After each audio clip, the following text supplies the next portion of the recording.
Assalomu alaykum. Qadrli tomoshabinlar. Salom Tarix YouTube kanalida davom etayotgan Ramazon mavzularimizda tarixda yuksak maqomga erishgan ayollar haqida so'zlayapmiz. Bugun 28-Ramazon. Alloh qabul etsin. Bir-biridan ajoyib onalarimiz haqida hikoya qilar ekanmiz. Bu mavzuda payg'ambarlar otasi hisoblangan Ibrohim alayhissalomning ikki ayoli haqida so'zlamoqchimiz. Zotan bu ikki ayolning tarixini alohidadan mavzu qilish imkonsizga o'xshadi. Bu ikki ayol Sora va Hojar onalarimizdir. Chunki Sora va Hojar onalarning tarixi bir-biri bilan uzviy bog'liq holda kechadi. Keling, birinchi onamiz Sora haqida hikoya qilsak. Sora yoki ajnabiy tillarda Sara deb aytiladigan bu ayol Ibrohim alayhissalomning amakisining qizlari. O'sha paytda go'zallikda tengsiz bo'lgan Sara Bobil yerlarida dunyoga keladi. Voyaga yetgach esa amakisi Ozarning o'g'li Ibrohimga turmushga uzatiladi. Bu juftlik avvaliga Bobil, ya'ni Iroqda yasharkan juda baxtli edilar. Ibrohim alayhissalomga payg'ambarlik berilgandan keyin u zotga hech kim iymon keltirmaydi. Ibrohim alayhissalom va Bobil hukmdori Namrud bilan kechgan voqealardan xabaringiz bor. Ibrohim alayhissalom olib kelgan dinga faqat ayoli Sora va Soraning jiyani Lut iymonga keladi xolos. Ya'ni Lut alayhissalom. Keyinchalik bu 3 kishi Falastinga hijrat qiladilar. Falastin xalqini yolg'iz Allohga da'vat qilarkan, to'satdan u joyda qurg'oqchilik yuz beradi. Alloh Ibrohim alayhissalomga boshqa yerga ko'chishini amr qildi. Ibrohim alayhissalom, Lut va Sora Misrga kelib, Nilga yaqin joyda maskan qilishdi. O'sha vaqtda bu yerda o'ta zolim bir podshoh hukmronlik qilardi. U podshoh ayollarni o'ziga tortib olish bilan mashhur edi.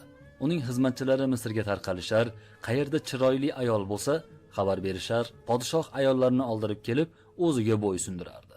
Hazrat Sora ham juda go'zal ayol edi. Podshohning odamlari bundan xabar topib, unga shohimiz, bir ayol yonida yosh bola va bir kishi bilan yurganini topdik. Ular g'arblik ekan, misrlik emas, deya podshohga xabar yetkazishdi. Podshoh shunda, bola-ku tushunarli. Yonidagi kishi kim ekan? Yaqinimi yoki erimi deb so'radi. Podshoh odamlarining nima maqsadda kelganini Ibrohim alayhissalom darrov tushundi va ayoli Sorani chaqirib, "Ey Sora, ular agar so'rasa, men singlisiman deb aytgin" deya tayinladi. Podshoh odamlari so'raganda Sora kuyovi tayinlaganidek, "Men bu kishining singlisiman" deb aytdi. Ular shohga bu xabarni yetkazishdi. Zolim podshoh bu ayolni huzuriga keltirishlarini xohladi.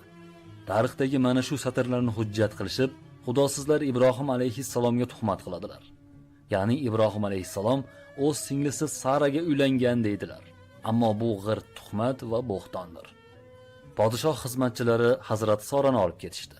Qo'lidan hech narsa kelmagan Ibrohim alayhissalom tahorat qildi, namoz o'qidi. Alloh azza va jallaga tazarru bilan ayollarni qutqarishni va qaytarishni so'rab duo qildi. Sora qamab qo'yilgan xonaga podshoh kirganida u tahorat olishga izn so'radi. Unga izn berdi. Sora tahorat oldi, namoz o'qidi va qo'llarini baland ko'tarib duo qildi. Allohim, sen bilasan, men senga va rasulingga iymon keltirgan pokiza ayolman. Men payg'ambarning ayoliman. Meni bu kofirdan o'zing salomat saqlagin dedi. Zolim podshoh Hazrat Soraga iflos qo'lini uzatishi bilan qo'li shol bo'lib qoldi. Shunda, "Ey Sora, Robbingga duo qil, qo'limni tuzatsa, men senga zarar keltirmayman" dedi. Sora duo qildi. Duosi ijobat bo'lib, shohning qo'li tuzaldi. Lekin yana nafsi g'olib kelib, Soraga yana kir qo'lini cho'zdi. Qo'li ikkinchi marta shol bo'lib qoldi. Shoh yana yalindi. Sora ikkinchi marta duo qildi. Shohning qo'li tuzaldi. Zolim uchinchi marta qo'lini Sora onamizga uzatgan edi, yana shol bo'lib qoldi.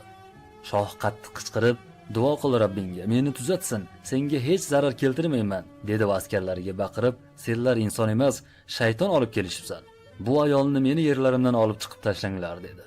Qo'li tuzalganidan xursand bo'lgan shoh Soraga bir joriyani qo'shib berdi. U ayol misrlik Hojar edi. Hojar. Bu muborak ayol Misr yerida dunyoga kelgan, faqir bir oilada o'sgandi. Go'zalligi, zukko va odobligi ekanliklari bilan atrofga tanildi.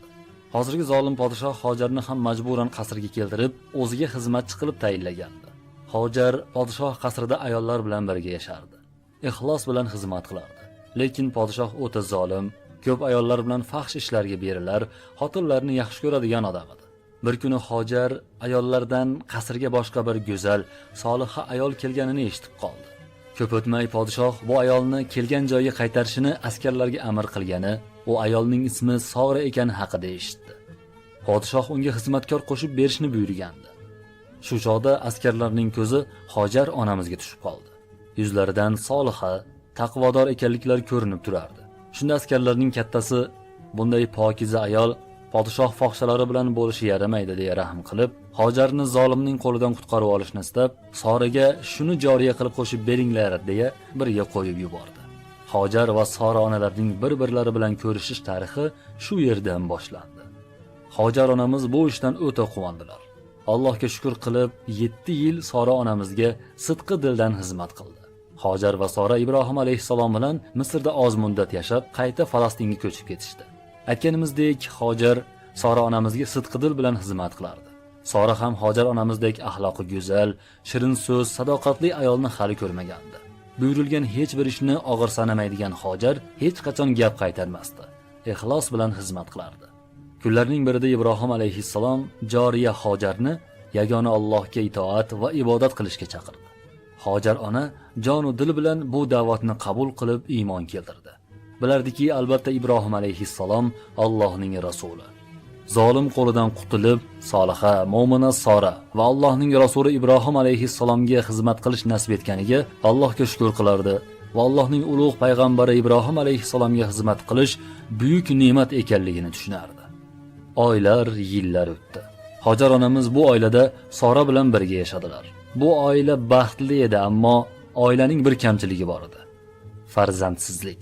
Bir kuni Sora onamiz: "Ey Hojar, men farzand ko'rmasdan dunyodan o'taman shekilli. Seni Ibrohim alayhissalomga bermoqchiman. Shoyat farzand tug'ib berib u zotni shod qilsang, sendan hech yomonlik ko'rmadik" dedi. Bu taklifga hayron bo'lgan Hojar onamiz ham xursand bo'ldi. Ulug' payg'ambarga ayol bo'lish katta baxt. Lekin Sora Ibrohim alayhissalomni qizg'onmasmikin deb ham qo'rqdi. Ammo bu ish zaruratan ekanligini tushundi. Shunday qilib Sora onamiz o'z joriyalarini Ibrohim alayhissalomga hadya qildi. Kunlar o'tib Hojar homilador bo'ldi. Bu xabarni eshitgan Soraning rashki kela boshladi. To'g'ri, payg'ambarning xotini soliha, ammo ayol kishida nima qilsin?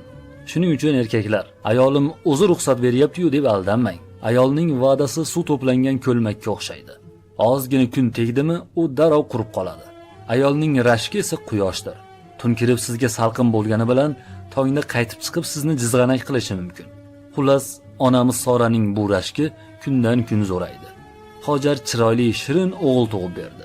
Otasi Ibrohim alayhissalom unga Ismoil deb ism qo'ydi. Hojar onamiz va qarib qolgan otasi Ibrohim alayhissalom shu farzand baxtidan juda shod edi. Hojar onamiz tuqqanlaridan keyin Ibrohim alayhissalom yanada baxtli bo'lib ketdi. O'g'lini juda ko'p suyardi. Buni ko'rib Sora onamizning rashklari kuchayardi. Sora onamiz bunga chiday olmasdan bir kuni Ibrohim alayhissalomga o'g'li va onasini uzoqroqqa tashlab kelishini so'randi. Ibrohim alayhissalom o'ylanib qoldi. Shunda Alloh azza va jalla ularni Bakka degan sahroga olib borishni Ibrohim alayhissalomga amr qildi. Ularning hammasi u zotning xohishi va hikmati bilan edi. Ibrohim alayhissalom Allohning amriga labbay deb xotini va o'g'li bilan uzoq yo'lga tushdilar. Ular ko'p yo'l yurib, tog'lar orasidagi bir vodiyga yetib kelishdi. Bu yerda hech kim ko'rinmas, suv, ekin, hayot alomatlaridan asar ham yo'q edi. Bu vodiy hozirgi Baytulloh joylashgan Makka shahri edi. Hojar ona va Ismoil alayhissalom Zamzam suvi bilan Makkada hayot kechira boshlagan ilk insonlar bo'lishdi. Onamiz Sora ko'p duo qilardi. Ibrohim alayhissalom bir vaqt Makkada Hojar bilan yashasa, bir vaqt Falastinda onamiz Sora bilan yashardi. Kundoshining farzandi borligi onamiz Sorani juda o'kintirardi. Kunlarning birida xotin yolg'iz o'tirganlarida eshik taqilladi. Ibrohim alayhissalom borib eshikni ochdilar. Huzurlariga 3 kishi kirib keldi. Ular juda go'zal va haybatli edilar. Ularni ehtirom ila o'tirg'izib, oldilariga taom go'sht qo'yishdi. Mehmonlar ovqat yeyishmadi va o'zlarining maloika, farishtalar ekanliklarini bildirib, Ibrohim alayhissalomning ayoli Sora yaqinda farzandli bo'lishi haqida xushxabar aytdilar. Bu xabarni eshitgan Sora ajablanib, "Men ham, erim ham chala-kampir bo'lib qarib qolgan bo'lsak, bizga farzand qayoqdan bo'lsin?" dedi. Ya'ni Sora ona bu paytga kelib yoshi 90 ga yetib qolgandi. Ammo Alloh azza va jalla istasa har ish sodir bo'lar. Onamiz Sora qariganda homilador bo'ldi va Ishoq alayhissalomni dunyoga keltirdi. Sora ona Ishoq alayhissalomni hayotining so'nggi yillarini bag'ishlab uni ulg'aytirdi. Ibrohim alayhissalom ba'zan Hojarning oldilariga ketsa, Hazrat Sora o'g'illari bilan yolg'iz qolardi. Ishoq alayhissalom o'sib ulg'ayib, uylandilar.